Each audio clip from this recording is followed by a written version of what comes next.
මුදිත නායක හඳුනන සම්බන්ධ වෙන්නේ නැහැ දැන් සම්බන්ධ වෙයි. එහෙනම් පටන් ගමු නායකයන් එන අවසරයි.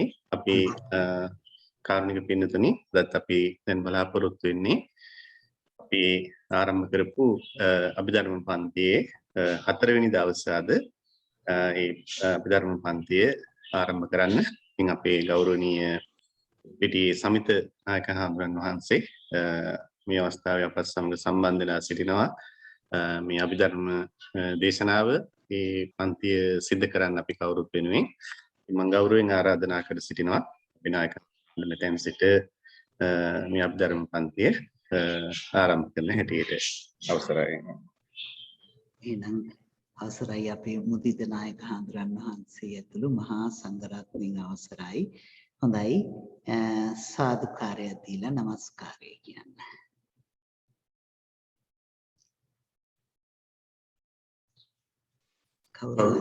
අන්මියුට් කරගන්න කවුරු හරි කෙනෙක්. කවුරු හරි අන්මියුට් කරගන්න කොයි කෙනෙක්. නමෝ තස්ස භගවතු වරහතු සම්මා සම්බුද්දස්ස. නමෝ තස්ස භගවතු වරහතු සම්මා සම්බුද්දස්ස.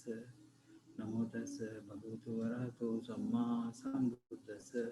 බුද්ධං සරණං ගච්ඡාමි. සරණං ගච්ඡාමි. ධම්මං සරණං ගච්ඡාමි. ධම්මං සරණං ගච්ඡාමි. සංඝං සරණං ගච්ඡාමි. සංඝං සරණං ගච්ඡාමි. ဒ ුතියම්පි බුද්ධං සරණං ගච්ඡාමි. යම්පි බුද්ධං සරණං ගච්ඡාමි.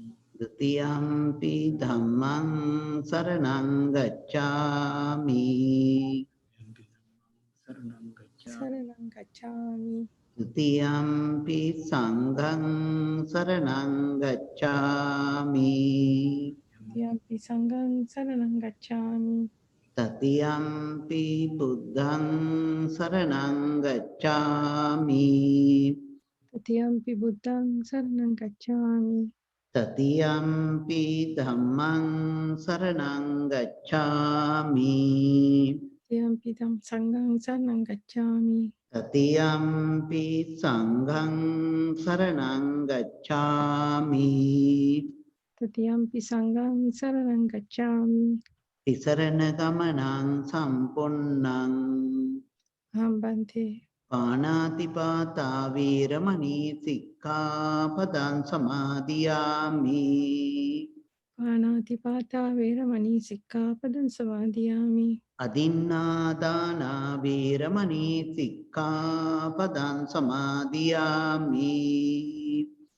අදින්නාදානා වේරමණී සික්ඛාපදං සමාදියාමි. කාමේසු මිච්ඡාචාරා වීරමණී සික්ඛාපදං සමාදියාමි. කාමේසු මිච්ඡාචාරා වේරමණී සික්ඛාපදං සමාදියාමි. මුසාවාදා වීරමණී සික්ඛාපදං සමාදියාමි. සාවාදා වේරමණී සික්ඛාපදං සමාදියාමි. පිසුනා වාචා වීරමණී සික්ඛාපදං සමාදියාමි. පිසුනා වාචා වේරමණී සික්ඛාපදං සමාදියාමි. පරුසා වාචා වීරමණී සික්ඛාපදං සමාදියාමි. පරුසා වාචා වේරමණී සික්ඛාපදං සමාදියාමි. සම්පප්පලාපා වීරමණී සික්ඛාපදං සමාදියාමි. සම්මප්පලාපා වේරමණී සික්ඛාපදං සමාදියාමි.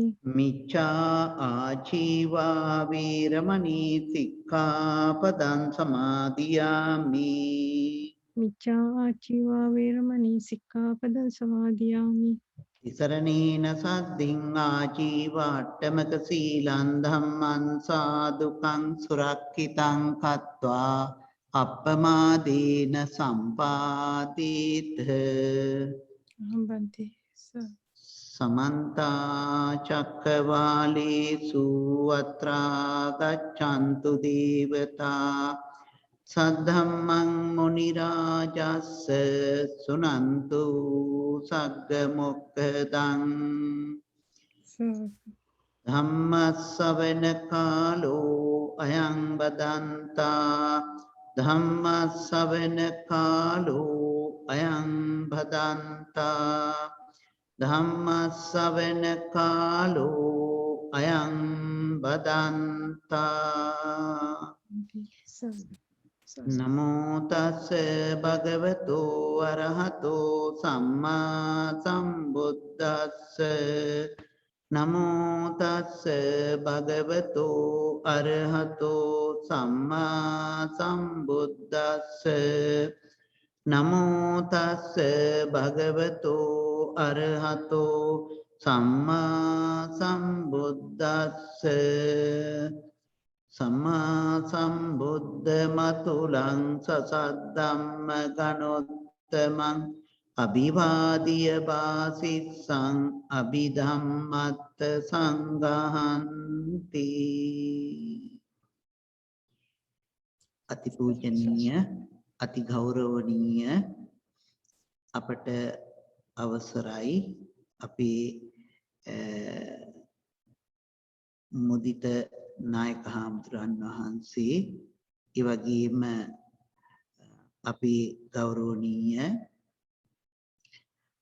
අපේ සංකිච්ඡ පණ්ඩිත හාමුදුරන් වහන්සේ ඇතුළු මහා සංඝරුවනින් අවසර සදාවන්ත සත්පුරුෂ පින්නතුනි අපි සුපුරුදු පරිදි මේ අද දවසේ අපි අභිධර්ම පන්ති ආරම්භ කරන්න සූදානම් වෙන්නේ අපි මේ වෙනකොට ඒ අභිධර්මයේ කාටද දේශනා කළේ කොහෙදද දේශනා කළේ කොයි විදිහේ දේශනාවක්ද ඒ දේශනාවට මූලික වුණ කරුණු ටික මොනවද ඇයි බුදුරජාණන් වහන්සේ දිව්‍ය ලෝකයට වැඩියේ ආදී මේ කරුණු පිළිබඳව ගොඩක් සාකච්ඡා කළා ඊළඟට අපි ඒ දහම අපට සරියුත් මහරහතන් වහන්සේගෙන් ලැබුණු ආකාරයත් අපි කතා කරගත්තා.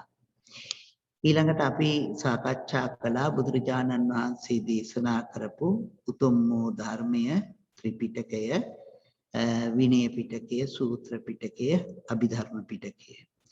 ඉතින් 84000ක් ධර්මස්කන්ධයන්ගෙන් අභිධර්ම පිටකයේ 42000ක් ධර්මස්කන්ධ තියෙන බව අපි කතා කළා. ප්‍රකරණ 7කින් යුක්තයි කියලත් අපි කතා කරගන්න යෙදුණා. ඉතින් මේ කරුණු අභිධර්මයට පිවිසෙන්න අපි සාකච්ඡා කරගෙන ඊට පස්සේ අපිට මේ අභිධර්මයේ ඉගෙන ගන්නට අභිධර්මාර්ථ සංග්‍රහයේ හැටියට අපි මුලින්ම පටන් ගන්නේ මේ පරමාර්ථ ධර්මයන්ගෙන්. ඉතින් අපි පරමාර්ථ ධර්මයන් පිළිබඳව කතා කළා.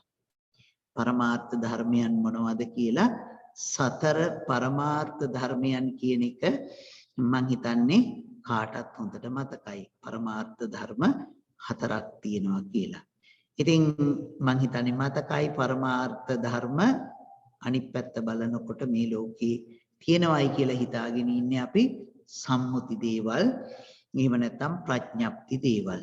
ඉතින් ඒ පණමාගත්තු දේවල් සම්මුතියක් ඇති කරගත්තු දේවල් බෙදලා වෙන් කරලා පුංචියට මාපුවාම තමයි අපි පරමාර්ථ ධර්ම ටික හොයාගත්තේ. ඉතින් ඒ පරමාර්ථ ධර්ම ටික චිත්ත, චෛතසික, රූප, නිබ්බාන කියලා අපි කතා කරගත්තා. ඉතින් චිත්ත, සිත කියන්නේ මොකද්ද කියන එක කෙටියෙන් හඳුන්වාගත්තා. චෛතසික නේද සිත් 89ක් තිබෙනවා. සිතෙන් කරන්නේ දැනගැනීමේ ක්‍රියාවලිය කියන එකත් අපි මතක් කරගත්තා. ඊළඟට චෛතසික කියන්නේ සිත තුළම හට ගන්න දෙයක් කියලා අපි කතා කළා. ඒ වගේම සිත ඇති වෙනකොටම ඇති වෙන, සිත නැති වෙනකොටම නැති වෙන, සිත ගන්නා අරමුණම ගන්න, සිත නිශ්චය කරන වස්තුවම නිශ්චය කරන දේ අපි හැඳින්නුවා චෛතසික කියලා. මේ ගුණයන් හතරින් යුක්තයි චෛතසික කියන බව අපි කතා කළා. ඊළඟට චිත්ත, චෛතසික, රූප 28ක් තියෙනවා කියලා අපි කතා කළා. ඒ රූප සීතල උෂ්ණ ආදීදී වෙනස් වෙන හේයින් රූප කියලා හඳුන්වනවා කියන බවත් අපි කතා කළා. ඊළඟට නිවන සෝපදිශේෂ අනුපදිශේෂ වශයෙන් නිවන අපි විවහාරික වශයෙන් කොහොමද සිහිපත් කරගන්නේ කියන එකත් අපි කතා කරගන්න යෙදුණා. නේද? එතකොට ඒ පිළිබඳව සාකච්ඡා කරලා අපි ඊළඟට එළඹුණා මේ පරමාර්ථ ධර්මයන් විස්තර කරගන්න. ඒ නිසා අපි ආරම්භ කළා චිත්ත සිත විස්තර කරගන්න. අපි දන්නවා සිත් 89ක් එහෙම නැත්නම් විස්තරාත්මකව කියනවා නම් සිත් 121ක් තියෙනවා කියලා. මේ සිත් දෙකක් තුනක් හතරක් එහෙම එකපාර හටගන්නේව නැහැ. එක වතාවකට තියෙන්නේ එක සිතයි. ඒ සිත හට අරගෙන පැවතිලා නැති වෙලා ගියයින් පස්සේ තමයි අනික් සිත හටගන්නේ. මේ හිතක් ඇති වෙලා පැවතිලා නැති වෙලා යන එක ඊ타ත්ම සල්ප කාලයක් තියෙන්නේ. ඊ타ත්ම සල්ප කාලයක්. ඒ කාලය චිත්තක්ෂණයක් කියලා හඳුන්වනවා. ඒක හිතක් අපි මතක් කළානේ මේ අතුරු සැනක් ගහන මොහොතකට සිත් කෝටි ගාණක් පහළ වෙනවා. කෝටි 50 ලක්ෂයකටත් වැඩිය පහළ වෙනවා. يعني කෝටි ගණනක් පහළ වෙනවා. ඉතින් මේ පුංචි සද්දයක් ඇහෙන මොහොතකදී ඒ තරම් විශාල ප්‍රමාණයක් සිත් හටගත්තට එකපාර සිත් දෙක තුනක් නෙවෙයි. එකපාර එක සිතයි. ඒ සිත ඇති වෙලා නැති වෙනකොට තමයි අනික් සිත හටගන්නේ කියලා අපි කතා කළා. ඉතින් ඒ වගේම අපි ওই අතරතුරට එකතු කරගත්තා සිත් 17ක ආයුෂ රූප කලාපයකට තියෙනවා කියලා රූපයකට තියෙනවා කියලා. නේද? එතකොට ඒකට කියනවා චිත්තක්ෂණ 17ක් ආයුෂයි නිරූපයක් කියලා. අපි ඒකත් මතක තියාගෙන අපි ඉදිරියට යමු. අනාගතයේදී අපිට ගොඩක් ඒවා ඒ පිළිබඳව කතා කරන්න තියෙනවා. ඉතින් අපි මේ සිත පිළිබඳව කතා කරනකොට සිත අපට කතා කරන්න පහසු වෙන්න නොඑක් විදිහට සිත බෙදලා තියෙනවා. එක එක ආකාරයකින් බෙදලා තියෙනවා. අපි මූලික බෙදීම වශයෙන් අරගත්ත භූමි වශයෙන්. භූමිය කියන්නේ ඉන්න තැන. ඉඩම නේද අයිති තැන. ඒ භූමිය. එතකොට භූමි වශයෙන් ගත්තාම අපි භූමි හතරක් කිව්වා. කාමාවචර භූමිය, රූපාවචර භූමිය, අරූපාවචර භූමිය, ලෝකෝත්තර භූමිය කියලා. මම මේ මතක් කරන්නේ පහුගිය පන්ති වල කරපු කරුණු ටික. මේ භූමි හතර ගැන අපි කතා කරන්න පටන් ගත්තේ.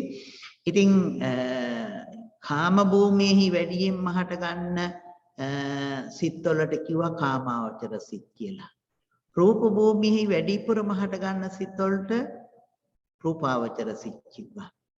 අරූප භූමියේ වැඩිපුරම හට ගන්න සිත් වලට අරූපාවචර සිත් කිව්වා. නේද? ලෝකෝත්තර භූමියේ හට ගන්න සිත් වලට කිව්වා ලෝකෝත්තර සිත් කියලා. එතකොට කාමාවචර, රූපාවචර, අරූපාවචර, ලෝකෝත්තර කියලා අපි මේ භූමි වශයෙන් සිත් කොටස් හතරකට බෙදාගත්තා. එතකොට කාමාවචර භූමියේහි සිත් 54ක් තියෙනවා කියලා අපි කතා කළා. කාමාවචර භූමියට භූමි වශයෙන් 11ක් තියෙනවා කියලා කතා කළා. නේද? මනුෂ්‍ය ලෝකය, සතර අපාය, ඒ වගේම දිව්‍ය ලෝක 6. මේ 11 කාමාවචර භූමියට අයත් භූමිය. රූපාවචර භූමියට අයත් භූමි 16ක් තියෙනවා. ඒ කියන්නේ බ්‍රහ්මපාරිසජ්ජ බ්‍රහ්ම පුරෝහිතය මහා බ්‍රහ්මයේ ඉඳලා අකනිටා බ්‍රහ්ම ලෝකයේ දක්වා. ඒ අකනිටා බ්‍රහ්ම ලෝකයේ දක්වා තියෙනවා කීයද? 16ක්. ඒ 16 රූපාවචර භූමිය කියලා අපි කතා කළා. ඊළඟට අපි කතා කළා අරූපාවචර භූමිය ආකාසානංචායතනය, ආකින්චඤ්ඤායතනය, විඥානංචායතනය, නේව සංඥා නාසඤ්ඤායතනය. ආකාසඤ්ඤායතනය, විඥානංචායතනය, ආකින්චඤ්ඤායතනය, නේව සංඥා නාසඤ්ඤායතනය කියලා භූමි හතරක් තියෙනවා කියලා කතා කළා. ලෝකෝත්තර භූමිය කියලා තැනක් නැtei කියලාත් අපි කතා කළා. එතකොට මෙන්න මේ භූමි ටික කාමාවචර, රූපාවචර, අරූපාවචර, ලෝකෝත්තර මේ තැන්වල තමයි සිත හටගන්නේ. ඉතින් කාමාවචර භූමිය කියනකොට අපි කතා කළා මේ අපි ඉන්න භූමිය. අපි ගැන කතා කරන්නේ. ඉතින් මම හිතන්නේ මතක් කළා තව ඔය මේ පරමාර්ථ ධර්ම හතර චිත්ත, චෛතසික, රූප, නිබ්බාන, පංචස්කන්ධය, රූප, වේදනා, සංඥා, සංකාර, විඥාන මේ දෙක ගලපලත් අපි කතා කළා. එතකොට අපි මේ කතා කරන්නේ වෙන බාහිර පිට කොහේවත් නෙමෙයි මම ගැනයි කියන එකයි අපි කතා කරගත්තේ. එහෙනම් දැන් මේ කවුරු ගැනද කතා කරන්නේ? මම ගැන. මට පහළ වෙන හිත් ගැන. කාමාවචර භූමිය කියනකොට අපි ඉන්න තැන. එහෙනම් අපි ඉන්න තැන අපට ඇති වෙන සිත් පිළිබඳවයි මේ කාමාවචර සිත් කියලා අපි කතා කරන්නේ. ඒ සිත් තමයි වැඩිපුරම තියෙන්නේ. ඉතින් හිතන්නකො අපිට කොච්චර හිත් ඇති වෙනවද කියලා. එහෙම කාමාවචර සිත් අපට තියෙනවා කීයක්ද? 54ක්. අපි කතා කළා රූපාවචර සිත් 15ක් තියෙනවා. අරූපාවචර සිත් 12ක් තියෙනවා. ලෝකෝත්තර සිත් 8යි. මේක දීර්ඝ වශයෙන් කිව්වොත් ලෝකෝත්තර සිත් 40යි. එතකොට ඒ ලෝකෝත්තර සිත් ටික. ඉතින් අපි කාමාවචර සිත් කතා කරන්න පටන් ගත්තා. කාමාවචර භූමියේහි වැඩිපුරම හට ගන්න සිත් කාමාවචර සිත්.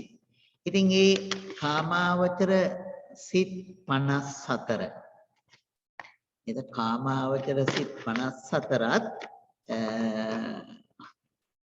ඒකත් මේ බෙදලා තියෙනවා කාමාවචර සිත් ටිකත්. ඒ කියන්නේ අපට අපේ ලෝකේ අපිට මෙහෙදි හටගන්න සිත් ටික. අපට කොයි විදිහේ සිද්ද හටගන්නේ නේද? බලන්නකො තරහ ගියාම අපට හටගන්න සිත් ටික ලස්සන සතුටු සහගත නෑනේ. ඊළඟට බලන්න අපි නිකන් ඉන්නකොට ඇති වෙන හිත් ටික. ඊළඟට හිතන්නකො අපට ලෝභයක් ඇති වුණාම ඇති වෙන සිත් ටික. මේ ලෝකේ පවතින සිත් ටිකනේ. ඉතින් හිතන්න බලන්න අපිට පින්කමක් කරනකොට ඇති වෙන සිත් ටික.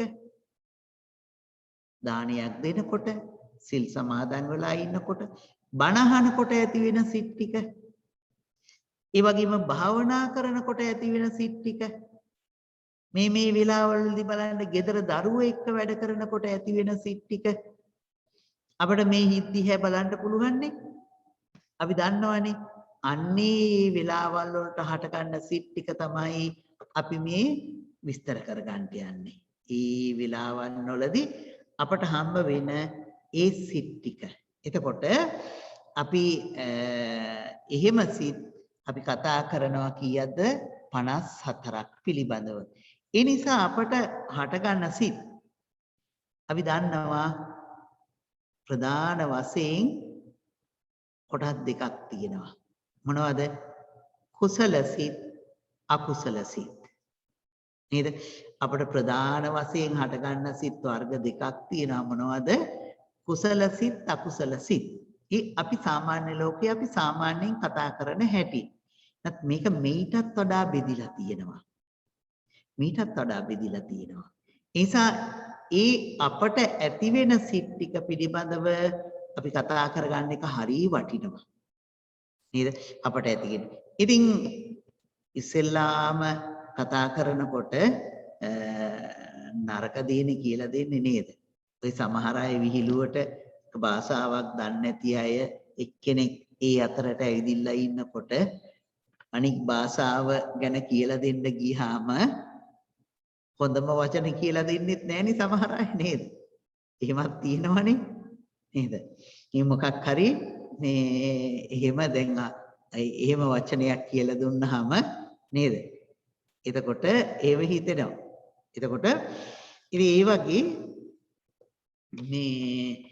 මේ මෙහෙතනත් ඉස්සෙල්ලාම කියලා දෙන්නේ මොනවද නරක දේවල් ටික. ඒක තමයි ඇත්තටම වැදගත්. මොකද අපි නරක අයින් කරනකොට හොඳ දේ මතුවෙනවා. නේද? නරක අයින් කරනකොට හොඳ දේවල් මතුවෙනවා. ඒ නිසා ඉස්සෙල්ලාම අපට කියලා දෙන්නේ අකුසල සිත් පිළිබඳව. නේද? අපිට ඉස්සෙල්ලාම මේ සිත් කීයක් තියෙනවයි කිව්වද? 54ක් කාමාවචර සිත් තියෙනවා.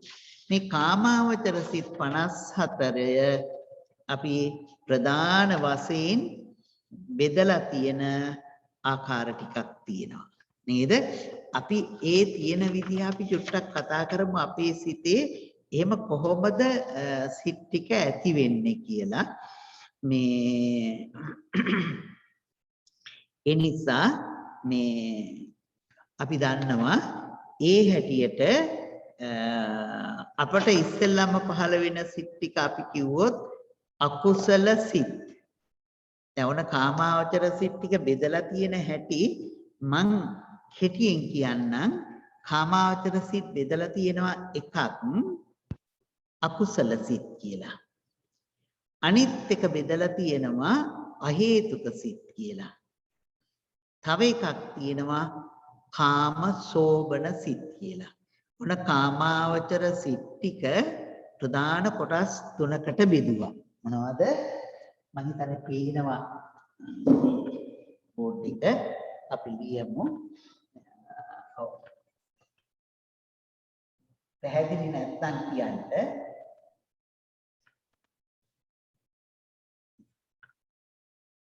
පේනවා නේද? පේනවා නායකයන්. හොඳයි. කාමාවචර සිත් තියෙනවා කීයද? 54. ඒක අපි බෙදනවා කොහොමද? අකුසල.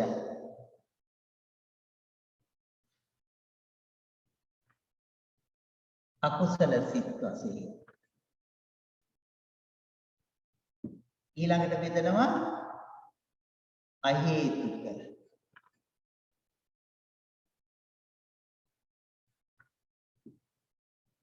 අකුසල සිත්, අහේතුක සිත්, අනිත් එක කාම සෝබන.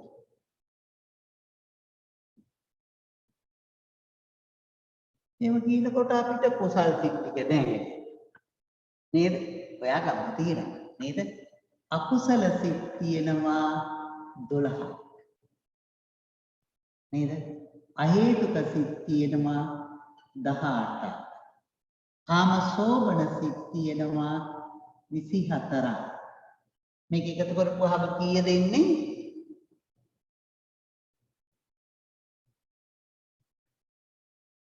ගණන් දන්නවනේ නේද?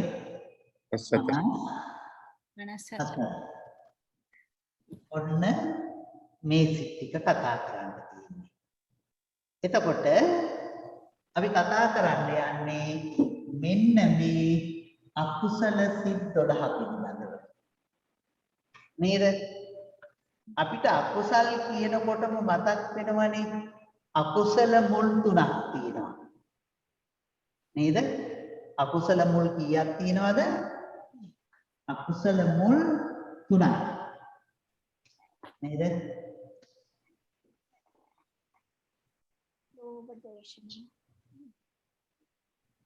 අකුසල මුල්නේ. මුල නැත්තම් පළවෙන්නේ නැහැ. නේද? මුල තිබුණොත් තමයි හොඳට පළවෙන්නේ. මුල් 3ක් කියනවා අපි හොඳට දන්න 3ක් මොකද්ද? ලෝභ, දෝෂ, මෝහ. නේද? අපි ඒ ටික දන්නවා. අකුසල් මුල් 3 මොනවද? ලෝභ, දෝෂ මෝහ නේද? එතකොට මේ ලෝභ දෝෂ මෝහ වශයෙන් සිත් ටිකත් අපි බෙදා ගන්නවා නේද? මේ සිත් ටිකත් මොකද කරන්නේ? ලෝභ දෝෂ මෝහ වශයෙන් අපි බෙදා ගන්නවා. එතකොට එහෙම ලෝභ දෝෂ මෝහ වශයෙන් බෙදා ගන්නකොට සිත් කීයක්ද බෙදාගන්නේ? 12ක්. නේද? දැන් හොඳට හිතන්නකෝ බලන්න. අද දවසේ අපට ඇති වුණ සිත් මොනවා වගේ සිත්ද කියලා? අද දවසේ අපට ලෝභය මූලික කරගෙන සිත් ඇති වුණාද? දේශය මූලික කරගත්තු සිත් ඇති වුණාද? මෝහය මූලික කරගත්තු සිත් ඇති වුණාද? දැන් නම් හිතනවා ඇති තරහ ගියෙත් නැත්නම් ආසාවක් ඇති වුණේ නැත්නම් අපිට එහෙම ඇති වෙන්න නැතුව ඇති කියලා නේද? අපි ඉගෙනගෙන බලමු කොහොමද ඒවා අපට ඇති වෙලා තියෙනවද නැද්ද කියලා. නේද? ඒක තමයි අපි හොඳට බලා ගන්න ඕනේ. මේක ඉගෙන ගන්නකොට තියෙන වැදගත්ම දේ තමයි අපට මේ ලෝභ දෝෂ මෝහ කියන මේ අකුසල් සිත් හට ගන්නවද කියන එක හොයාගන්න එක. නේද? හට ගන්නවද? කොහොමද හටගත්තේ? කොයි වෙලාවෙද හටගත්තේ? ඒක දකින්න පුළුවන්කමක් ඇති කරගන්න පුළුවන් වෙනවනම් ඒක ලොකු දෙයක්. නේද? ලෝභ දෝෂ මෝහ සිත්. එතකොට දැන් ලෝභ සහගත සිත් 8ක් තියෙනවා. නේද? දේශ සහගත සිත් 2ක් තියෙනවා. මෝහ සහගත සිත් 2ක් තියෙනවා. ඔන්න සිත් 12 බෙදලා තියෙන හැටි. ඉන්න බලන්න.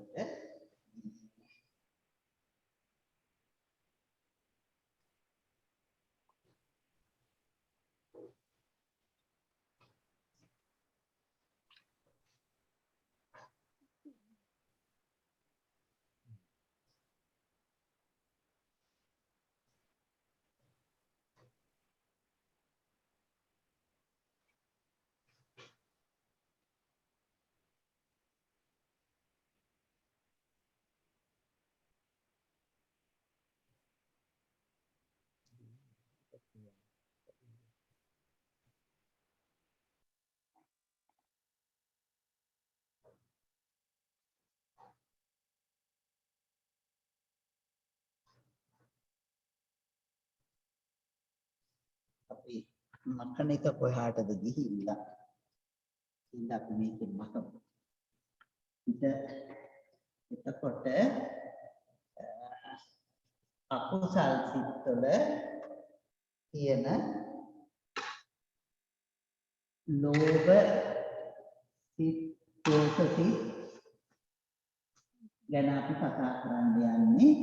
අපිට තියෙනවා ලෝභ සිත් කීයක්ද? 8ක්. දැන් හිතන්න අපට ලෝභයක් ඇති වුණ අවස්ථාව. 8කට කල්පනා කරන්නකෝ. අපට ලෝභයක් ඇති වුණ වෙලාව. ලෝභය ඇති වෙන වෙලාවලුත් කතා කරගන්න ඉපායි. නේද? අපි ලෝභ සහගත සිත් ටික කතා කරනකොට නැත්නම් මේ අකුසල සිත් ටික කතා කරනවම බලමු අපි මොනවද?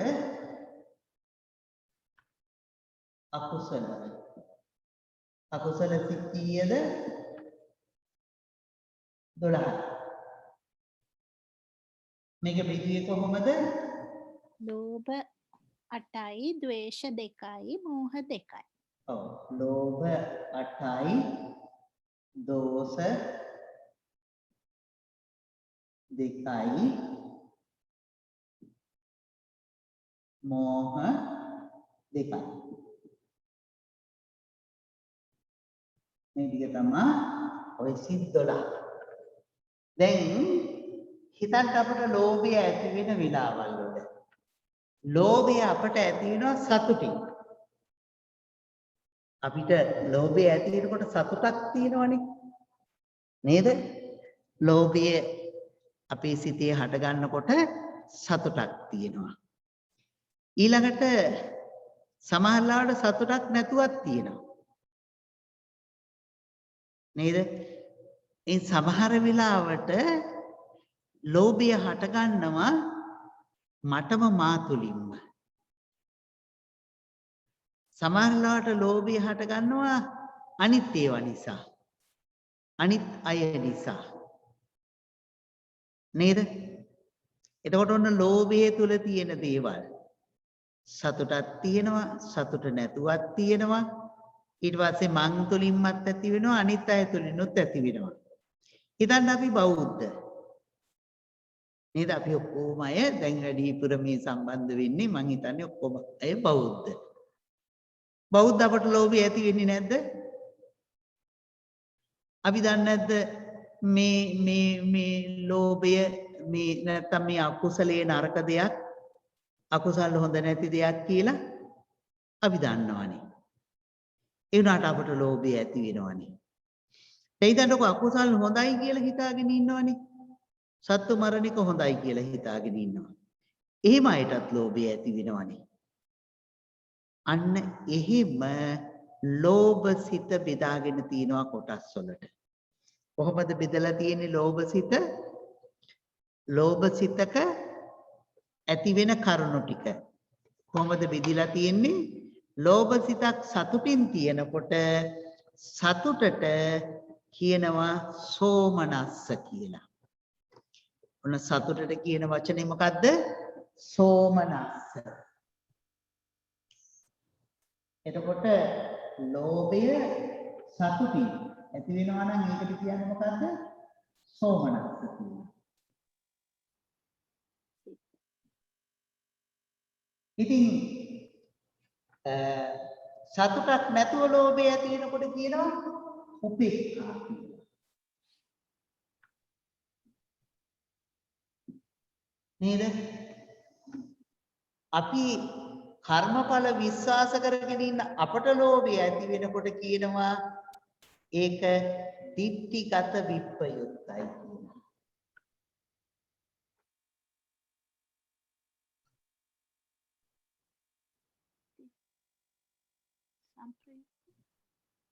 විප්පයුත්ත කියනවා. එහෙනම් ඒ වගේ පිළිගන්නේ නැති කෙනෙකුට කුසල අකුසල් පිළිගන්නේ නැති කෙනෙකුට ඇති වුණොත් දිට්ඨිගත සම්පයුක්ත කියනවා. නේද? මා තුලින්ම හට ගන්නකොට කියනවා අසංකාරික.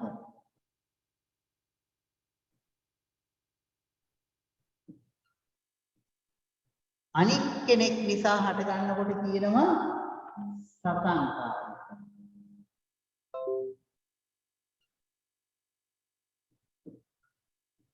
ඔන්න අපිට තියෙන වචන ටික සෝමනස්ස තියෙනවා, උපේක්ඛා තියෙනවා, දිට්ඨිගත සම්පයුක්ත තියෙනවා, දිට්ඨිගත විපයුක්ත තියෙනවා, අසංකාරික තියෙනවා, සසංකාරික තියෙනවා.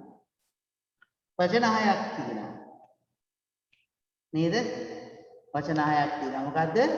සෝමනස්ස, උපේක්ඛා, දිට්ඨිගත විපයුක්ත, දිට්ඨිගත සම්පයුක්ත, අසංකාරික, සසංකාරික. වචන ටික මතක් කරගන්න. සෝමනස්සයි කියලා කියන්නේ සතුට. සෝමනස්සයි කියලා කියන්නේ මොකද්ද? සතුට. උපේක්ඛාව කියලා කියන්නේ අපි අහලා තියෙන අපට හොඳට පුරුදු වචනයක් නේ.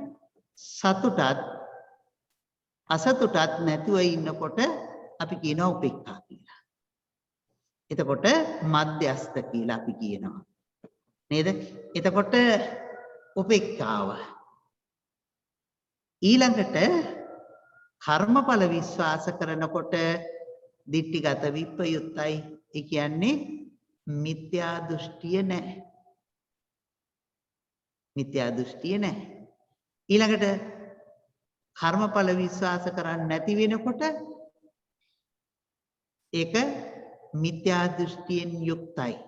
ඒකට කියනවා මොකක්ද? දිට්ඨිගත සම්පයුත්තයි. ඊළඟට දිට්ඨිගත සම්පයුත්ත කියන්නේ එතකොට කර්මඵල විශ්වාස කරනවා කියන එකද නැහැ කියන එකද? කර්මඵල විශ්වාස කරනවා කරන්නේ නැහැ කියන එක. කරන්නේ නැහැ කියන එක. සම්පයුක්තයි කියන්නේ දිට්ඨියෙන් යුක්තයි. ඒ කියන්නේ වැරදි දෘෂ්ටියෙන්ද? වැරදි දෘෂ්ටි. වැරදි දෘෂ්ටියෙන් යුක්තයි කියන එක තමයි දිට්ඨිගත සම්පයුක්ත කියන්නේ නේද? දිට්ඨිගත සම්පයුක්ත කියන්නේ. දිට්ඨිගත විප්‍රයුක්ත කියන්නේ කර්මඵල විශ්වාස කරන එකට. දිට්ඨිය දැකීම නේද? ඉතින් දිට්ඨිය කියලා කියනකොට අපි යමක් ගැන දැකලා ඒ පිළිබඳව හදාගන්න සංකල්ප ටිකක්. නේද? ඉතින් බුදුරජාණන් වහන්සේගේ තියෙන්නේ දිට්ඨියක් නැති තැන. ඒකට කියනවා සම්මා දිට්ඨිය කියලා. නේද? දිට්ඨියක් නැති තැන එනකොට කියනවා සම්මා දිට්ඨිය කියලා. සම්මා දිට්ඨිය අපි පටන් ගන්නෙ කොතනින්ද? කර්මඵල විශ්වාස කරන තැනින්. නේද? මේක කුසල් මේකෙන් සැප විපාක. මේක අකුසල් මේකෙන් දුක් විපාක. මෙන්න මේ ටික දැනගන්න එක සම්මා දිට්ඨිය. එහෙම නැත්නම් මේ අකුසල සිත් ගැන කතා කරනකොට දිට්ඨිගත විප්‍රයුක්තයි. මිත්‍යා දෘෂ්ටියෙන් තොරයි. සම්මා දිට්ඨියෙන් යුක්තයි. නේද? එතකොට මෙන්න මේ ටික තමයි මේ සිත්වල පහළ වෙන්න තියෙන කරුණු ටික. නේද? මේ සිත් ඇති වෙන්න තියෙන මේ සිතක තියෙන බෙදීම් ටික. ඒ කියන්නේ අසංකාරික සසංකාරික එකත් පොඩ්ඩක් පැහැදිලි ඒක කියන්න ඕනේ නේද? ඔව්. අසංකාරික සසංකාරික. අසංකාරිකයි කියලා කියන්නේ තමා තුලින්ම ඇති වුණා කියන එක. සසංකාරිකයි කියන්නේ අනිත් අය නිසා ඇති වුණා කියන එක. ඒ කියන්නේ තමන්ම හිතලා කළොත් ඒක අසංකාරිකයි. අනිත් අය නිසා කළොත් සසංකාරිකයි. එහෙම නැත්නම් මෙහෙම වුණොත් එහෙම අපට බෑ කියලා හිතෙනවා. දානියක් දෙන්න හිතලා දැන් බෑ දානි දෙන්න. ඊට පස්සේ ආයෙ හිතනවා නෑ නෑ දානි දෙන්න ඕනේ. එහෙම ගිහිල්ලා එනකොට කියනවා ඒකත් සසංකාරිකයි කියලා. ඒකට හොඳ ලස්සන කතාවක් තියෙනවා. මේ අය මම හිතන්නේ හැමදෙනාම අහලා ඇති. අපි හාමුදුරන් වහන්සේලා බණ කියනකොට නිතර ප්‍රකාශ කරනවා බුදුරජාණන් වහන්සේ එක ගමකට වැඩියා. ඒ වැඩපු වෙලාවේ ගමේ හිටියා බමුණයි බැමිණියෙකුයි. මේ දෙන්නටත් බණ අහන්න යන්න ඕන වුණා. හැබැයි මේ දෙන්න පාවිච්චි කරන්නේ එක සලුවයි. පොරවගෙන යන්න තියෙන එක සලුවයි දෙන්නටම. ඒ නිසා මේ දෙන්න කතා වෙනවා බැමිණි දවල් කාලේ බණ අහන්න යන්නත් බමුණ රාත්‍රී කාලේ බණ අහන්න යන්නත්. ඉතින් ඒ විදිහට බැමිණි දවල් කාලේ බණ අහන්න ගියා. දැන් බමුණ රාත්‍රී කාලේ යනවා. තියෙන්නේ එකම සලුවනේ. ඉතින් බැමිණි පොරවගෙන ගිහිල්ලා ඇවිදලා ඊට පස්සේ බමුණත් ඒ සවස් කාලේ යනකොට මේ සලුව පොරවගෙන යනවා. ඉතින් මෙහිම ගිහිල්ලා බණහාගෙන ඉන්නකොට මේ බමුණට බුදුහාඳුරන් වහන්සේ කෙරෙහි හරි පැහැදීමක් ඇති වෙනවා.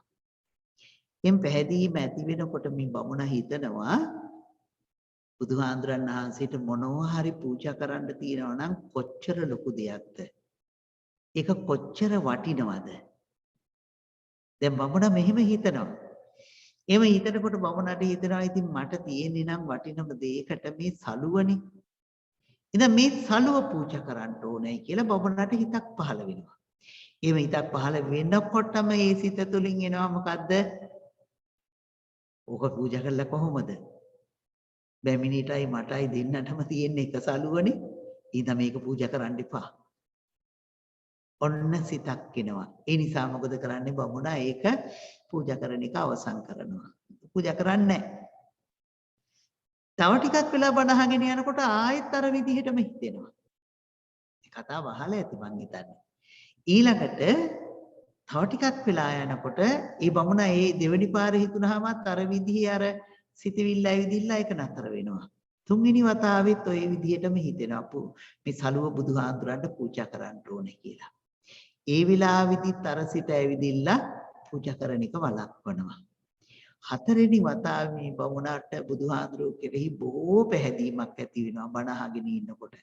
දැන් මම බුදුහාඳුරන් වහන්සේට මේක පූජා කරන්නම ඕනේ කියලා ඒ හිතන ගමන්ම බමුණා මොකද කරන්නේ? සලුව අරගෙන නවලා බුදුරජාණන් වහන්සේ ළඟට ගිහිල්ලා බුදුරජාණන් වහන්සේට පූජා කරනවා. හරිම සතුටක් ඇති වෙනවා. ඒ සතුටෙන් පිරිස් කෙලවරට ඇවිදිලා බමුණ හයියෙන් කියනවා මම දිනුවා කියලා.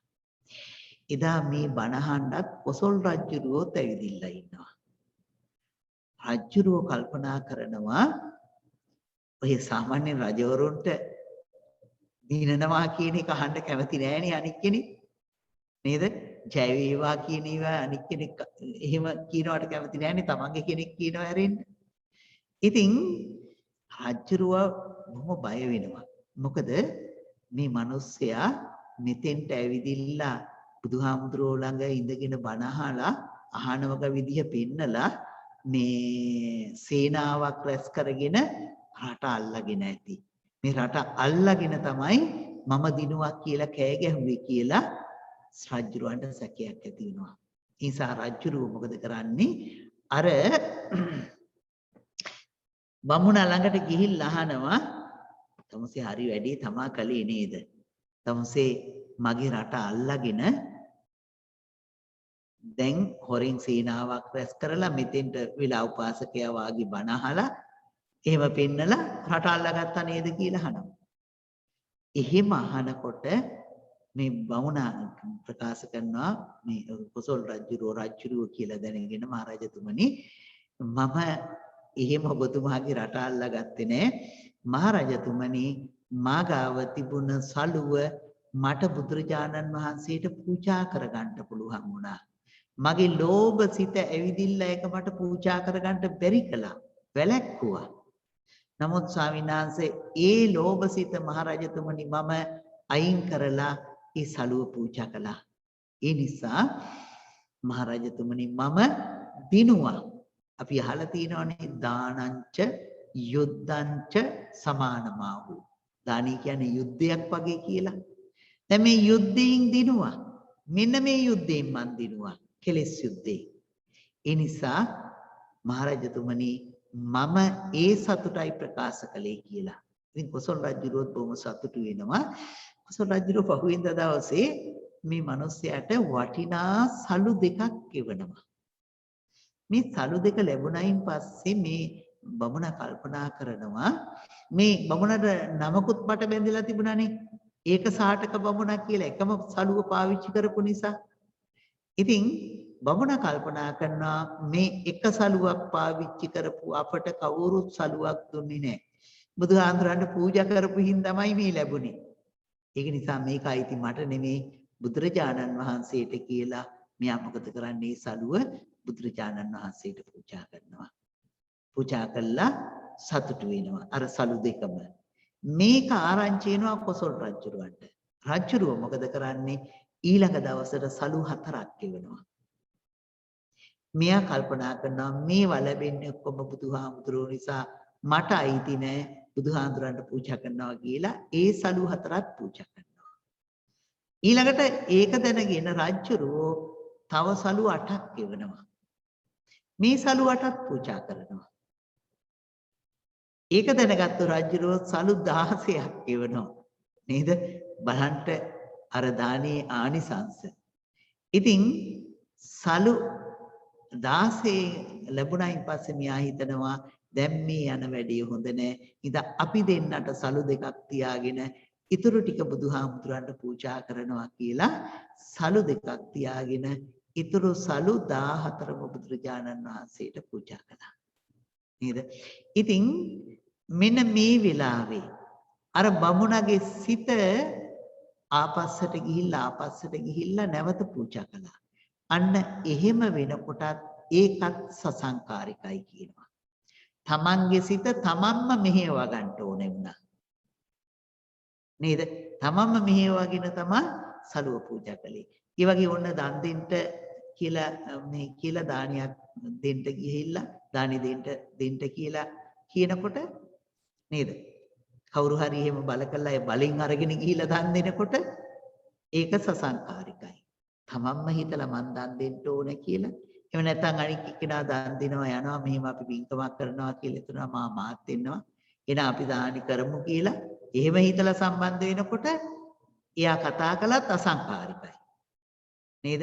දැන් හිතන්නකෝ දානි දෙන්න ගිහිල්ලා සමහර වෙලාවට මේ ටික දෙනෙක් දානි පිළිගන්නනවා.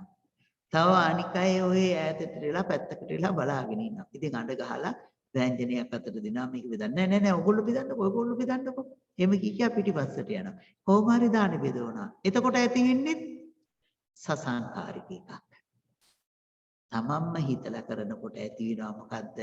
අසංකාරිකයි. මම හිතන්නේ සසංකාරික අසංකාරික කියන දෙක අපට තේරුණා. නේද? මේ විදිහට අපට වචන 6ක් තියෙනවා. මේ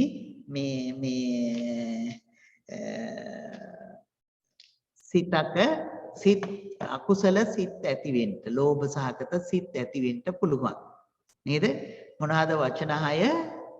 සෝමනස්සයි, උපේක්ඛායි, දිට්ඨිගත සම්පයුත්තයි, දිට්ඨිගත විප්පයුත්තයි, අසංකාරිකයි, සසංකාරිකයි. ඔන්න ඔය වචන 6. අපි මේ වචන 6 ආයෙත් යනවා. මේ වචන 6 අපි ආයෙත් ලියාගමු.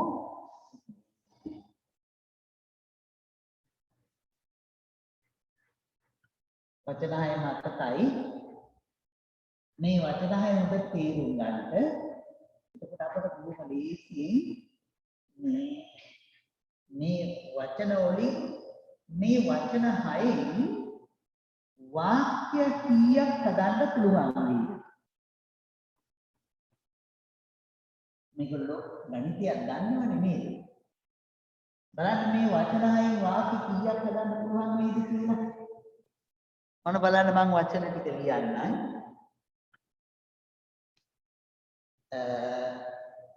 සෝමනස්ස,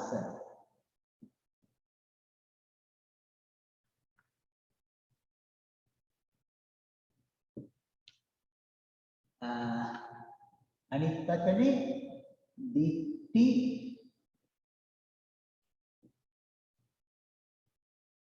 ගත සම්පයුක්ත.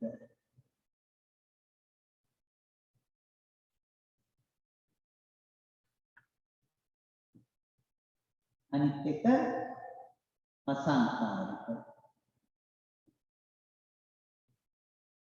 වචන තුනක් නේද? අනිත් වචන තුන මොනවද? උපේක්ඛා,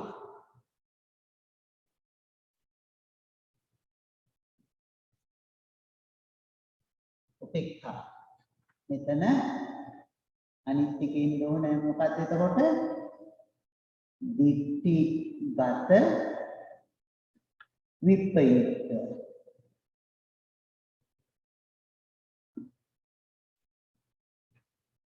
එතකොට අනිත් වචනේ ඕනේ සසංකාරික.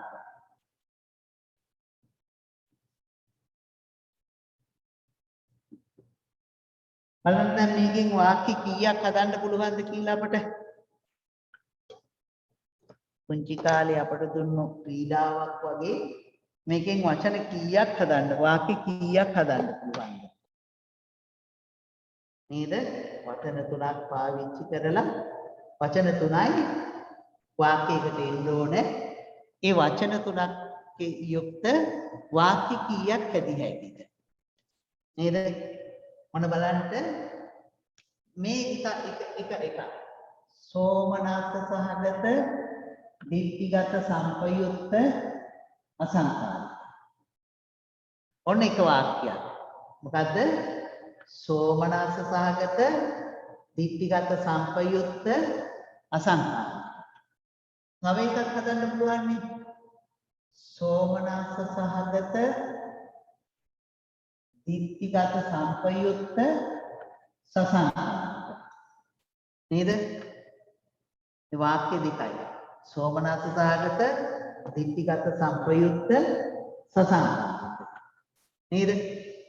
තව එකක් හදන්න පුළුවන් කොහොමද? සෝමනස්ස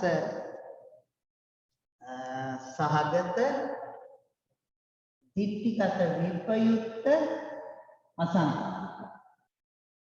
නේද? සෝමනස්ස සහගත දිට්ඨිගත විප්‍රයුක්ත අසංකාරික. තව එකක් හදන්න පුළුවන් කොහොමද? සෝමනස්ස සහගත දිට්ඨිගත විප්‍රයුක්ත සසංකාරික. නේද? දැන් ඔන්න මෙතන අපි නම්බර දාගමු. 1යි සෝමනස්ස සහගත දිට්ඨිගත 2 සෝමනස්ස සහගත දිට්ඨිගත සංපයුක්ත සසංකාරික. 3වෙනි එක සෝමනස්ස සහගත දිට්ඨිගත විප්‍රයුක්ත අසංකාරික. එතකොට මෙතන 3යි. ඊළඟට සෝමනස්ස සහගත දිට්ඨිගත විප්‍රයුක්ත සසංකාරික. එතකොට 4. යන වාක්‍ය 4ක් හැදුවා. එහෙනම් උපේක්ඛාව පාවිච්චි කරලා තාපි කීයක්ද දිහැකිද? 4ක්. තේරුණාද? මොනවා හරි ප්‍රශ්නයක් තියෙනවා නම් අහන්න. දැන් ඔන්න අපි උපේක්ඛාව පාවිච්චි කරලා තියෙන වාක්‍ය 4 හදාගමු. කොහොමද? උපේක්ඛා සහගත දිට්ඨිගත සංපයුක්ත අසංකාරික. ඔන්න පස්වෙනි වාක්‍ය. ඊළඟට තව එකක් කියනවා උපේක්ඛා සහගත දිට්ඨිගත සංපයුක්ත සසංකාරික. ඒක 6වෙනි වාක්‍ය. නේද? ඊළඟට තව වාක්‍යයක් කියනවා උපේක්ඛා සහගත දිට්ඨිගත විප්‍රයුක්ත අසංකාරික. ඒක 7වෙනි වාක්‍ය. ඊළඟට එනවා උපේක්ඛා සහගත දිට්ඨිගත විප්‍රයුක්ත සසංකාරික. ඒක 8වෙනි වාක්‍ය. වාක්‍ය කීයක් ඇදුවද? 8ක් ඇදුවා. සිංහල පන්තියක් නේද? ඔව්. දැන් එතකොට ඔන්න ඔය 8 තමයි ලෝභ සහගත සිත් 8. දැන් පාඩම් නේද? ස්වාමීන් ප්‍රශ්නයක් තියෙනවා පොඩ්ඩක්. ඔව්. එතකොට ස්වාමීන් වහන්සේ දැන් ඔය combinations දැන් අර permutations කියන වගේනේ mathematics වල අපි දැන් කරේ. ඔව්. එතකොට ස්වාමීන් වහන්සේ දැන් සෝමනස්ස උපේක්ෂා දිට්ඨිගත සංපයුක්ත එහෙම combination එකක් හැදෙන්නේ නැද්ද? ඔය 8 විතරද? ඒ කියන්නේ ඔය 16 වගේ හැදෙන්නේ. සෝමනස්ස 8 විතරද හැදෙන්නේ? සෝමනස්ස දැන් ඒ වචන 6 අපි ඒ combinations හැදුවොතින් 120ක් විතර හදන්න පුළුවන්. හදන්න පුළුවන්. ඔව්. ඔව්. එතකොට සෝමනස්ස උපේක්ෂා දිට්ඨිගත සංපයුක්ත දැන් ස්වාමීන් වහන්සේ කියපු combinations 8 විතරද හැදෙන්නේ? නැත්නම් අනිත් ඒවත් දැන් සෝමනස්ස උපේක්ෂා දිට්ඨිගත සංපයුක්ත එහෙම හැදෙන්නත් පුළුවන්. නෑ. කලවම් වෙන්න බෑනේ. කලවම් වෙන්න බෑ. ඒ කියන්නේ දැන් දැන් මෙහෙමනේ. ඔව් එහෙමයි හාන්දනේ. ඔව්. පැහැදිලි කරන්න. ඔව්. හරි මට තේරුණා. ඒ කියන්නේ මේ සතුට ඒ කියන්නේ සෝමනස්ස සියල් තරක උපේක්ෂාව තියෙන්න බෑනේ. 100ට බෑනේ. හරි මට තේරුණා. සෝමනස්ස තියෙන්න බෑ නේද? ඔව් දැන් හිතන්නකෝ දැන් අපට අපි කිව්වේ අපට අපි කර්මඵල විශ්වාස කරනවා. එහෙනම් අපට ලෝභයක් ඇති වෙනකොට දිට්ඨිගත සංපයුක්ත වෙන්න බෑ. ඔව් එතකොට සෝමනස්ස හරි උපේක්ෂා වලින් දෙකකින් එකක් තමයි එක සැරයකට හැදෙන්නේ. එක සැරයකට දිට්ඨිගත විප්‍රයුක්ත දිට්ඨිගත සංපයුක්ත දෙකකින් එකක්. එකයි. හරි. අසංකාරික සසංකාරික දෙකිනුත් එකයි. ඔව් මට තේරුණා. එහෙම නැතුව ඒවා ප්‍රතිවිරුද්ධයි.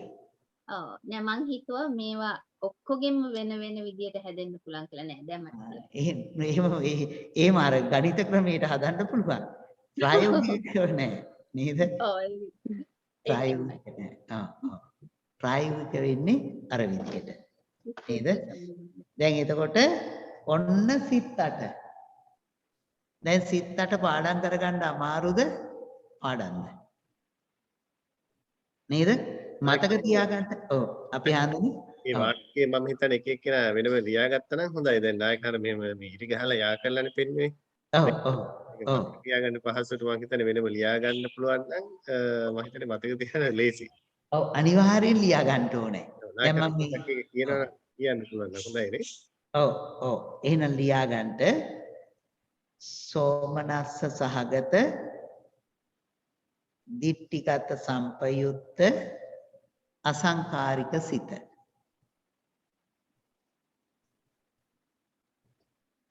එතකොට මම කෙටියෙන් නිකම් මුල් අකුරු වලින් විතරක් ලියාගෙන යන්නම්. සෝමනස්ස සහගත දිට්ඨිගත සම්පයුත්ත අසංකාරික. නේද? හරියට එතකොට ඉන්නේ සෝමනස්ස සහගත දිට්ඨිගත සම්පයුක්ත අසංකාරික. ඊළ අසංකාරික සිත. දෙවෙනි සිතේ ඉන්නේ සෝමනස්ස සහගත දිට්ඨිගත සම්පයුක්ත සසංකාරික. සෝමනස්ස සහගත දිට්ඨිගත සම්පයුක්ත සසංකාරික. ඊළඟට තුන්වෙනි එකේ ඉන්නේ සෝමනස්ස සහගත දිට්ඨිගත විපයුක්ත අසංකාරික.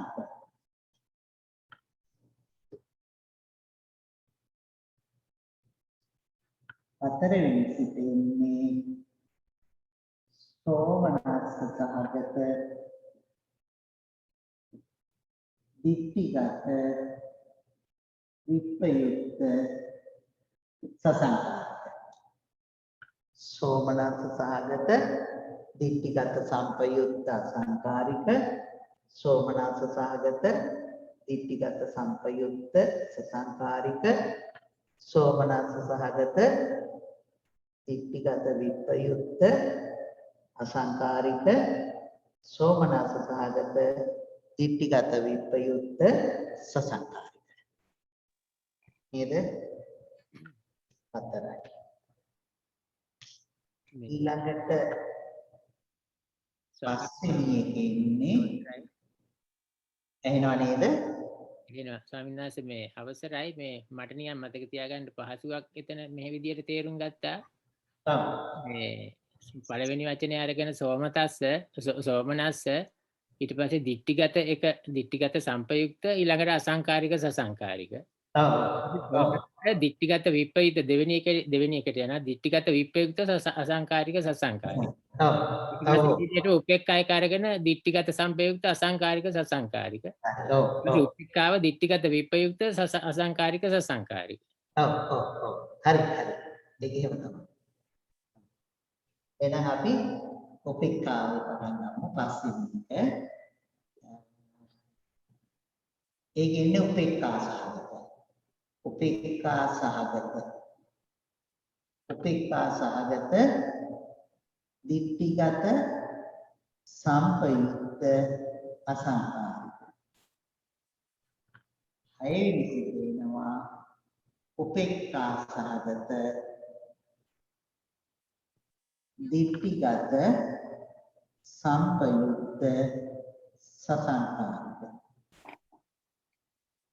එතකොට හත්වෙනි සිතේනවා උපේක්ඛා සහගත දිට්ඨිගත සම්පයුක්ත උපේක්ඛා සහගත දිට්ඨිගත විපයුක්ත අසංකාරික.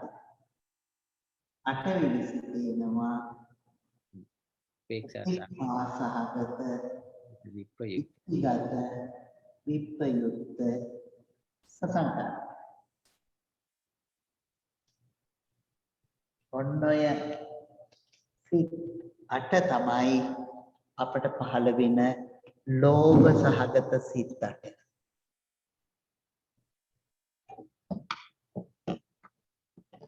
ඔය ලෝභ සිත් අට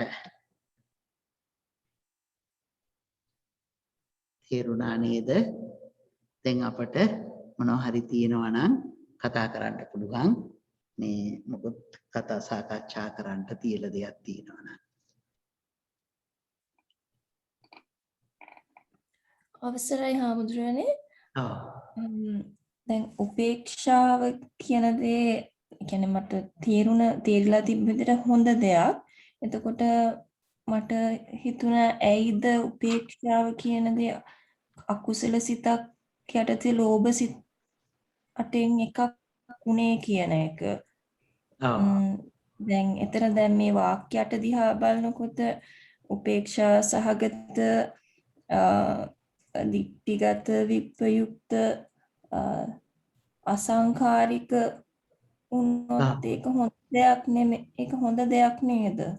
හොඳ දෙයක් නෙමෙයි. මේවා අකුසල් සිත්. මේ අටම නරක දේවල්. ඒ කියන්නේ උපේක්ඛාව කියන එක අකුසලයේත් යෙදෙනවා. කුසලයේත් යෙදෙනවා. ධාන සිත්වලත් යෙදෙනවා. ඊළඟට මේ ලෝකෝත්තර සිත්වලත් යෙදෙනවා. එතකොට හාමුදුරුවනේ දැන් අපි මෙත්තා මුදිතා උපේක්ඛා කියලා කියන්නේ හොඳ පැත්තට ඒ කියන්නේ උපේක්ෂාව මේ ගොනු කරලා ඒක තමයි මම කිව්වේ කුසලයේත් යෙදෙනවා කියලා. උපේක්ඛාව කියන එක හැමතැනම යෙදෙන එකක්. ඒක අකුසල් වලදීත් තියෙනවා කුසල් වලදීත් තියෙනවා. හැබැයි ඉතින් ඒක විදර්ශනා ඥානවලට එහෙම තියෙනකොට වඩා ගන්න එක තමයි හොඳම දේ සංඛාර උපේක්ඛාව. උපේක්ඛාව සිතක් විතරක්ම නෙවෙයිනේ සිත් අටට අයිති කොටසක්. අර වෙනහන ස්වරූප අහන එකට. නේ? ඔව්. මේ ටික හොඳට පැහැදිලි වෙයි. අපි කතා කරමු ඊළඟට මේ සිත් හට ගන්න අවස්ථාවල් පිළිබඳව. ඒ සිත් හට ගන්න විලාවල්. එහෙමයි හාමුදුරනේ සරලව පැහැදිලි කරත් අර ඒක සාටක වගේ කතාවක් එක්ක පැහැදිලි කරගන්න පුළුවන්. ඔව් අපි එහෙම කතා කරගමු. මොකද අපි කාලය ගෙවිලා ගියානේ නේද? ඉතින් අපි ඊළඟ දවසේ මේ සිත් හට ගන්න අවස්ථාවල් ගැන කතා කරමු. එතකොට අපිට ඒ ටික පැටලෙන්නේ නැතුව ඇත්තටම උපේක්ඛාව කියන්නේ එහෙම මේ අපි ගාව තියෙන ওই ධර්මතා තියෙනවා. මේ අභිධර්මයව අපි ඉස්සරහට ඉගෙන ගන්නවා. කුසලයේත් යෙදෙනවා අකුසලයේත් යෙදෙනවා. දෙකම යෙදෙනවා. උපේක්ෂාව ප්‍රඥාවෙත් යෙදෙනවා මෝහයේත් යෙදෙනවා. මොහේත් යෙදෙනවා. එහෙමයි. ඒකට ප්‍රඥාව යෙදෙනකොට කුසල් මෝහය යෙදෙනකොට අකුසල්. අකුසල්. එහෙමයි. ඒ මේ මම තාලා තියෙන ස්වාමීන් වහන්සේ මේ උපේක්ෂාව මෝහය අසුරු කරගෙන පවතින්න පුළුවන් කියලා ඒක. ඔව්. ලෝභ දෝෂ මෝහ තුනම අසුරු කරගෙන පවතින්න පුළුවන්. දැන් හිතන්න වීරිය කියන එක අකුසලයටත් තියෙනවා. කුසලයටත් තියෙනවා. නමුත් අපි කුසලයේ සත්‍තිස් බෝධිපාක්ෂික ධර්ම වල සම්‍යක් ප්‍රදාන කියලා වීරියම කතා කරනවා. එහෙමයි. නේද? ඒතර වීරියත් එහෙම යෙදෙනවා. ඔව් ඒ කියන්නේ අතන මේක අලුත් දෙයක් මම මේ තාක් කාලෙක උපේක්ෂාව කියන එක හොඳ පැත්තටම විතරයි අහලා ඒක හිතලා තියෙන්නේ. මෙහෙම හිතුවේම නෑ. ඒක නිසායි මට පැටළුනේ. ඔව් දැන් අපි ඉස්සරහදී කතා කරගමු මේ උපේක්ෂාව කොයි විදිහටද අපි ළඟ ඇති වෙන්නේ කියලා. ස්වාමීන් වහන්සේ ගෙහිසිත උපේක්ෂාව කියලා කියනවානේ මේ එකක් තියෙනවානේ ගෙහිසිත උපේක්ෂාව කියලා. උපේක්ෂාව ඔව්. ඒක තමයි මේ. ඒ පුතග්ජන සිත්වල ඇතිවන උපේක්ෂාව. ඔව්. දැන් ඒක තමයි මම හිතන්නේ මේ අභිධර්මයේ තියෙන වැදගත්කම නේද? වැදගත්කම. ඒක ඇත්තටම ඒක තමයි වැදගත්කම. ඔව්. මේක ඉගෙන ගත්තාම අපට අපේ හිත ගැන අපට හොඳ අධ්‍යයනයක් කරගන්න පුළුවන්. අපට ගොඩාක් අකුසල් වලින් බේරෙන්න පුළුවන්. මම හැමදෙරේ ස්තුතියි තෙරුවන් සරණයි. හොඳයි. තවත් මොකුත් අපට කතා කරන්න තියෙනවද? ස්වාමීන් වහන්සේ තව පොඩි ප්‍රශ්නයක් අහන්න තියෙනවා. දැන් උපේක්ෂාව ගැන ඒ ටොපික් එකෙම කතා කරොත් ඒක නියුට්‍රල් කියන දේද අදහස් වෙන්නේ මධ්‍යස්ථ කිව්වම? සාමාන්‍යයෙන් එහෙම අපි මතක තියාගමු. ඒ කියන්නේ එහෙම අපි හිතාගමු. නමුත් ඒකමවත් නෙවෙයි කියලාත් මතක තියාගමු. ඒ කියන්නේ එතකොට ඒක එතෙන්ට වෙන්නේ විදර්ශනා ඥානවල සංඛාර උපේක්ඛා ඥානෙට ගියාම.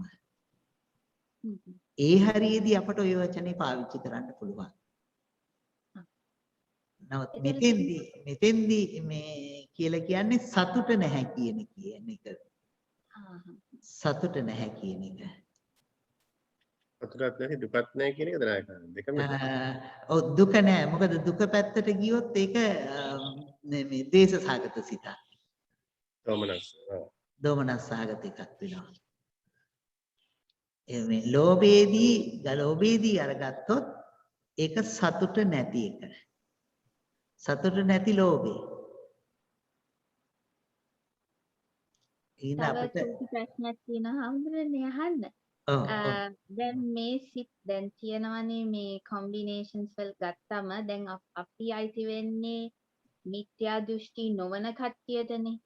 එතකොට බෞද්ධයන් හැටියට එතකොට ස්වාමීන් වහන්සේ දැන් මිත්‍යා දෘෂ්ටි නොවි ලෝභ සිතක් ඇති වෙනවා නම් එතකොට එතනදී දැන් මේවා බෙදුවම අපි ලෝභ සිතක් ඇති කරගත්තොත් අපි ගොඩක් කියන්නේ අපි නරක තැනකදී ඉන්නේ. ගොඩක් නරක තැනකදී ඉන්නේ අනිත් කට්ටියත් එක්ක බලනකොට. නෑ දැන් අපි දිට්ඨිගත සම්පයුත්ත පැත්තත් එක්ක හිතනකොට අපි නරක නෑ. හැබැයි හොඳයි කියනව නෙවෙයි නරක නෑ. ඔව් ඒක ඉතින් නායකහඳුන එතන පොඩි ප්‍රශ්නයක් තියෙන්නේ. දැන් අපි බෞද්ධ කියලා සම්‍යක් දෘෂ්ටිය කියලා හිතන් හිටියට මේ සිත් යෙදෙන අවස්ථාවල් ගත්තහම ওই දෘෂ්ටිය කොහෙද තියනවද කියලා තමයි. ඇත්තට මේක හිතා ගන්න ඕනේ අපි. තව ඉස්සරහට ගිහින් අපි ඔය ලේබල් එක දාගෙන අපි බෞද්ධයෝ නිසා සම්‍යක් දෘෂ්ටි කියලා හිතාගෙන ඉන්න එකේ පොඩි මිත්‍යාවක් තියෙනවා ඇත්තට. මොකද ඒ වෙලාවේදී සිතිවිලි යෙදෙන විදිහට නේද නායකහඳුන. ඔව්. ඒව හොඳට අල්ලගන්න පුළුවන් අපිට ඉස්සරහට. ඔව්. එතන මෝහය කියනවා නේද? ඔව්. එතකොට මෝහය තියෙනවා. ඉතින් අපිට ඒවා හොඳට තේරුම් ගන්න හොයාගන්න පුළුවන් මේකේ ඒ ටික අපිට එහෙම එකතු වෙනකොට. ඒකින්ද අපි මේ ඉස්සරහට කතා කරමු. එතකොට අපිට කතා කරගන්න පුළුවන් මේ කොහොමද මේ සිත් හටගන්නේ කියලා. අපි තව මේ සිත් වල තියෙන වචන ටික මේන් සිත් 8ක් තියෙනවා. ඒ සිත් 8 නම් ටික මේකයි කියලා විතරයි ඉගෙන ගත්තේ. මේ සිත් හටගන්න විදිය, හටගන්න අවස්ථාවල් කොහොමද අපේ හිත ඒ ටිකත් අපි ඉගෙන ගමු. නේද? ඔව් තව මොකුත් තියෙනවද ප්‍රශ්න?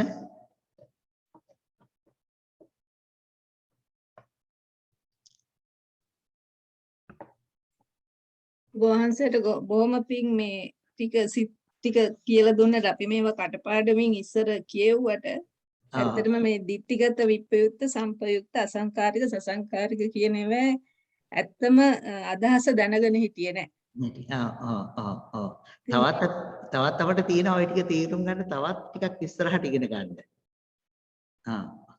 ඒතර නායකහඳුනේ මේ ඔක්කොම සිත් බලපුවාම මේ දැන් නරක වැරදි කර්ම වලට ඉදිරිපත් වෙන සිත් නේද ඒ කියන්නේ? ඔව්. ලෝභය. ඒකේ කුසලයක් නැත්නම් හොඳ පැත්තක් ඇවිල්ලා නැහැ කොහෙවත්. විපාක වශයෙන් බලන්න. ඔව් මේකවත් හොඳ පැත්තක් නැහැ. ඔක්කොම තියෙන නරක පැති ටික. ස්වාමීන් වහන්සේ ඔතන මට පොඩි ප්‍රශ්නයක් ආවා. දැන් ඔතන සෝමනස්ස උපේක්ෂා කියන තැන දෝමනස්ස එතන නැත්තේ ඇයි කියලා. සෝමනස්ස දෝමනස්ස මහත්තයා ඒවා දේශ සහගත සිත්. ද්වේෂ සහගතයකට යන්නේ. ඒක ඔව්, තමයි. ඔව්. ඒවා දේශ සහගත සිත් වලට යන්නේ. මේ ලෝභය. අපි අකුසල සිත් 12ක් තියෙනවනේ. මේ 8යි. හරි හරි. ලෝභ සිත් 8. ඔව් ඔව් ඔව්. අවසරයි හාමුදුරනේ තව ඔව්. ප්‍රශ්නයක් මේ ප්‍රශ්නේ ගිය පාර පන්තියෙන් ඔව්. ඒකෙදි පරමාර්ථ ධර්ම විස්තර කරද්දී ඔව්. හාමුදුරුවෝ කිව්වා චෛතසික ඒ කියන්නේ සිතේ ඇතිවන ගති ස්වභාවයන් 52ක් තියෙනවා ඒ වෙලාවේදී හාමුදුරුවෝ කිව්වා දේශනා කරා එක සිතක අඩුම වශයෙන් 7කුත් වැඩිම වශයෙන් 36කුත් ඇති වෙන්න පුළුවන් 52ම එක සිතක ඇති නොවෙනවයි කියලා. ඊට පස්සේ හාමුදුරනේ අද දේශනාවේදී හාමුදුරුවෝ පැවසුවා චිත්තාක්ෂණ 17ක් එක රූපාක්ෂණයක් කියලා. එතන චිත්තාක්ෂණ 17ක් එක රූපාක්ෂණයක් වෙනවයි කියන එක මේ චෛතසික යටතටද පැහැදිලි කරුණේ හාමුදුරනේ නැත්තම් ඒ රූපවල ආයුෂ කිව්වේ. රූපේක ආයුෂ. රූපයක් දැන් හිතන්නකෝ දැන් අපිට මේ පේන රූප තියෙනවනේ හැට පේනේවා. එහෙමයි. අපි මේ දැන් හිතන්නකෝ අපේ පන්සල. අපි සතියකට ඉස්සෙල්ලා ආවත් ඒ පන්සල. මාසෙකට ඉස්සෙල්ලා ආවත් අපිට පේන්නේ මේ පන්සලමයි. නමුත් ඒ රූප හැම මොහොතකදීම වෙනස් වුණා. ඉතින් ඒ හටගත්තු රූපයක් ජීවත් වෙන්නේ චිත්තක්ෂණ 17යි. ඒ කියන්නේ හාමුදුරනේ ඒ විග්‍රහ කිරීම වැටෙන්නේ පරමාර්ථ ධර්ම යටතේ රූප යටතේද? රූප යටතේ හරි. එතනයි මට පැටලුනේ හාමුදුරනේ. තව එක ගොඩාක් ඉස්සරහට තියෙන්නේ. නමුත් ඒවා සාමාන්‍ය කරුණු වශයෙන් අපි දැනගෙන තිබුණාම ඒ වෙනකොට අපට ඒවා ලේසි ඒවා වෙනවා. දැන් නිකන් ඇහිලා යන්න මතක් කරන්නේ. එහෙමයි හාමුදුරනේ. එහෙම එකක් තියෙනවා කියන එක. ඔව්. හොඳයි. තවත් තියෙනවද මොකොත්? අවසරයි ස්වාමීන් වහන්සේ මේ මටත් ඒකට සම්බන්ධව මේ පොඩි ගැටලුවක් තියෙනවා ස්වාමීන් වහන්සේ. දැන් මේ අපි ස්වාමීන් වහන්සේ එක වෙලාවක සඳහන් කරා චෛතසික කියන එක සිත එක්කම ඇති වෙලා සිත නැති වෙද්දිම නැති වෙනවා කියලානේ ස්වාමීන් වහන්සේ. එතකොට ඒකම කියනවානේ එක සිතක චෛතසික 7ක්වත් ඇති වෙන්න පුළුවන් කියලා.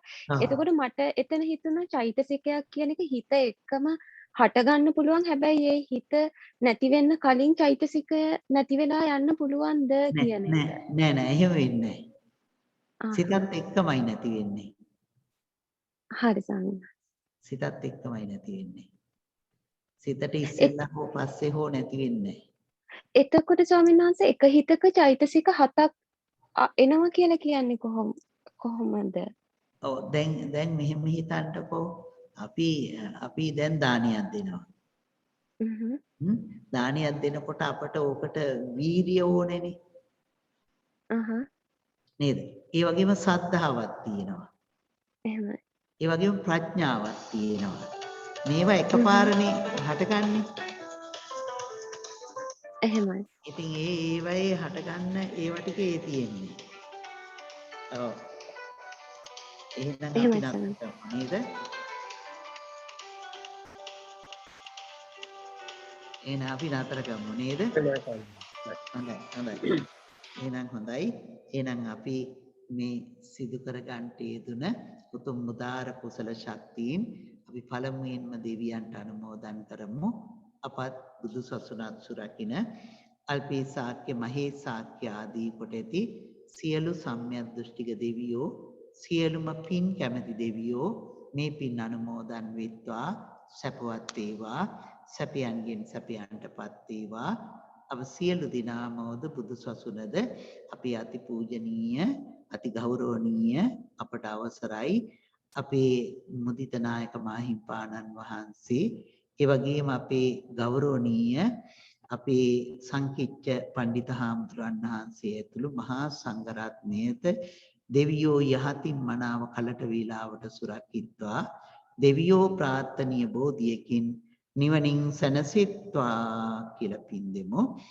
ආකාසට්ටා ච බුම්මට්ටා දීවා නාග මහිත්‍තිකා පුඤ්ඤන්තං අනුමෝදිත්වා චිරන් රක්ඛන්තු ශාසනං. ආකාසට්ටා ච බුම්මට්ටා දීවා නාග මහිත්‍තිකා පුඤ්ඤන්තං අනුමෝදිත්වා චිරන් රක්ඛන්තු දේශනං. ආකාසට්ටා ච බුම්මට්ටා දීවා නාග මහිත්‍තිකා පුඤ්ඤන්තං අනුමෝදිත්වා චිරන් රක්ඛන්තු මම් පරන්ති. මේ සිදු කර ගන්නට යෙදුණු තුන් උදාර කුසල ශක්තියින් අපි මිය පරලොව ගිය ඥාතීන්ට අනුමෝදන් කරමු. මිය ගිය ඥාතීන් පින් අනුමෝදන් වීමෙන් සැපවත් වේවා, සැපයන්ගෙන් සැපයන්ටපත් වේවා, නිවනින් සැනසෙත්වා කියලා. ඉදම්මේ ඥාතීනං හෝතු සුඛිතා හොන්තු ඥාතයෝ. ඉදම්මේ ඥාතීනං හෝතු සුඛිතා හොන්තු ඥාතයෝ. ඉදම්මේ ඥාතීනං හෝතු සුඛිතා හොන්තු ඥාතයෝ. මේ පින් අපි හැම දිනාටම සංසාරේ වාසය කරන තාක් කාලයක් සත්පුරුෂෝ කල්යාණ මිතුරන්ගේ ඇසුර පිණිසම හේතු වාසනා වේවා කියලා ප්‍රාර්ථනා කරමු. ඉමිනා පුඤ්ඤ කම්මේන මාමේ බාල සමාගමෝ සතං සමාගමෝ හෝතු යාව නිබ්බානපත්තිය. ඉමිනා පුඤ්ඤ කම්මේන මාමේ බාල සමාගමෝ සතං සමාගමෝ හෝතු යාව නිබ්බානපත්තිය. ඉමිනා පුඤ්ඤ කම්මේන මාමේ බාල සමාගමෝ සතං සමාගමෝ හෝතු යාව නිබ්බානපත්තිය.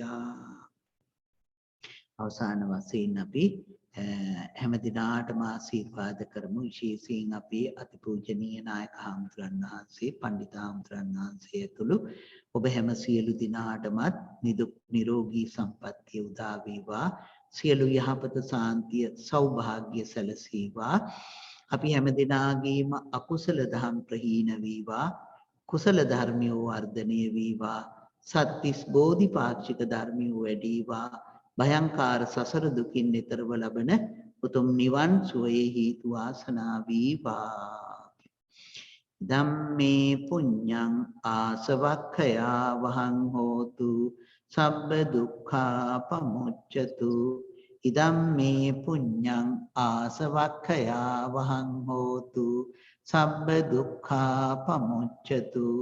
ඉදම්මේ පුඤ්ඤං ආසවක්ඛයා වහං හෝතු සබ්බ දුක්ඛා පමුච්ඡතු. සාදු සාදු සාදු.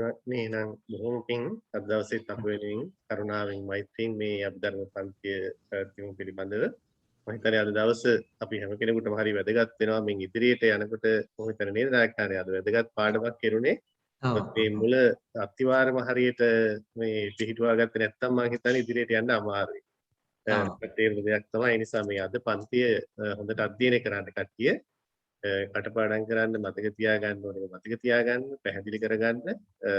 ඒක තමයි හෝම්වර්ක් මම හිතන්නේ කට්ටියට. එහෙම වුණොත් අපිට ඉදිරියට මම හිතන්නේ කරන දේවල් පහසු වෙයි ගොඩක්. ඔව් ඇත්තටම මේක හරි. බොහොම හරි හාන්දනේ. එනකනේ නම් බොහොම පිං වහන්සේට නිදුක් නිරෝගී සුව දිගාසිරි සම්පත් සේවා උතුම් ධර්මාභෝධයෙන් වේවා ප්‍රාර්ථනා කරනවා. අපි නායක හඳුරන්නේ අවසරයි අපට. හොඳයි, තුන්වන් සරණයි යන්නේ බොහෝම හොඳයි. ධර්ම ඥානයේම දියුණු වෙලා නිර්වාණ අවබෝධයම වේවා. එහෙමයි. සාදු සාදු. අපි හඳුරන්න හාන්සීට අතිශයින් වේවා. තුන්වන් සරණයි. නැහ හැම දිනාටම තුන්වන් සරණයි. ප්‍රවේශමෙන් ඉන්න සරණයි හාමුදුරනේ. තෙරුවන් සරණයි. තෙරුවන් සරණයි. තෙරුවන් සරණයි. තෙරුවන් සරණයි. තෙරුවන් සරණයි.